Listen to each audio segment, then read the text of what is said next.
રાજસ્થાનમાં જૈન મુનિની મોતના પડઘા પડ્યા છે। અમદાવાદમાં મુનિના રોડ અકસ્માતમાં મોતને લઈને જૈન સમાજે હત્યા ગણાવી છે। ઘટના અંગે જૈન સમાજમાં નારાજગી છે, આક્રોશનો માહોલ છે।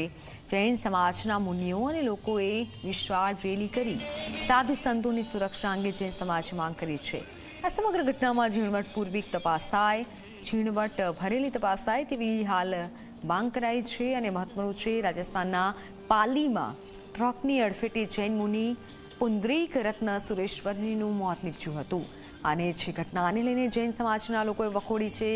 એટલું જ નહીં, રોડ અકસ્માતમાં મોતની હત્યા ગણાવી છે। અકસ્માત જે થયો છે તેને લઈને હાલ આક્રોશ છે। અમદાવાદમાં જૈન મુનિની મોતની ઘટનાના પડઘા જોવા મળી રહ્યા છે। શહેરના વાસણા વિસ્તારમાં જૈન સમાજે વિશાળ રેલીનું આયોજન કરી પોતાની નારાજગી વ્યક્ત કરી।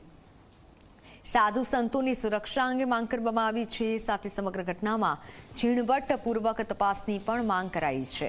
શહેરના પ્રીતમનગર અખાડામાં યોજાયેલી જનસભામાં મોટી સંખ્યામાં લોકો હાજર રહ્યા હતા। આક્રોશ જોવા મળ્યો છે। રાજસ્થાનના પાલીમાં જે ઘટના બની કે જેમાં જૈન સંતનું જે મોત થયું છે તે ઘટનાને લઈને અમદાવાદમાં તેના પડઘા પડ્યા છે। અને અમદાવાદમાં જોઈ શકાય છે કે મહારેલી જૈન સમાજ દ્વારા, જૈન મુનિ સાધુ સંતો દ્વારા અહીંયા જે છે તે કાઢવામાં આવી છે। એક આક્રોશ છે, એક નારાજગી છે, આ વ્યક્ત કરવાનો પ્રયાસ છે।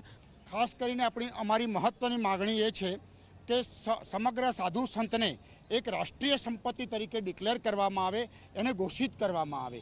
બીજું, જે પુંડરીક રત્ન સુરેશ્વરજી મહારાજ સાહેબની જે હત્યા અમે કહીએ છીએ, જેને અમે કુલિંગ મર્ડર કહીએ છીએ, વેલ પ્લાન્ડ આ એક કાવતરું કહીએ છીએ।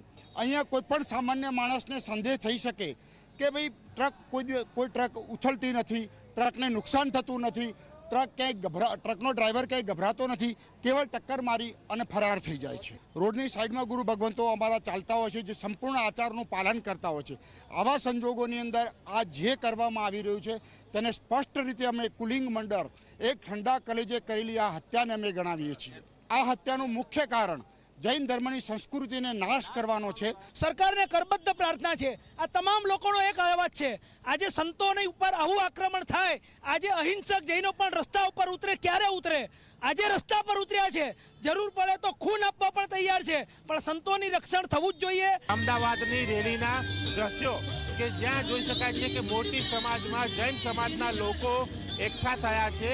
અને આ લોકો ક્યારે એકઠા થાય આટલી મોટી સંખ્યામાં તે સ્વાભાવિક રીતે માની શકાય છે। લગભગ 1 કિલોમીટર જેટલી આ રેલી હોઈ શકે છે કે જેમાં આ સમાજના લોકો એકઠા થયા છે અને પોતાના પ્રશ્નો રજૂ કર્યા છે। હવે જોવાનું એ રહે છે કે સરકાર આ સમગ્ર ઘટનામાં કઈ રીતે આગળ વધે છે અને સમાજની જે માંગ છે સાધુ સંતોની જે સુરક્ષાની, તે સુરક્ષા કઈ રીતે પૂરી પડે છે। કેમેરામેન ઉમેશ પરમાર સાથે દર્શન રાવલ, ઝી મીડિયા, અમદાવાદ।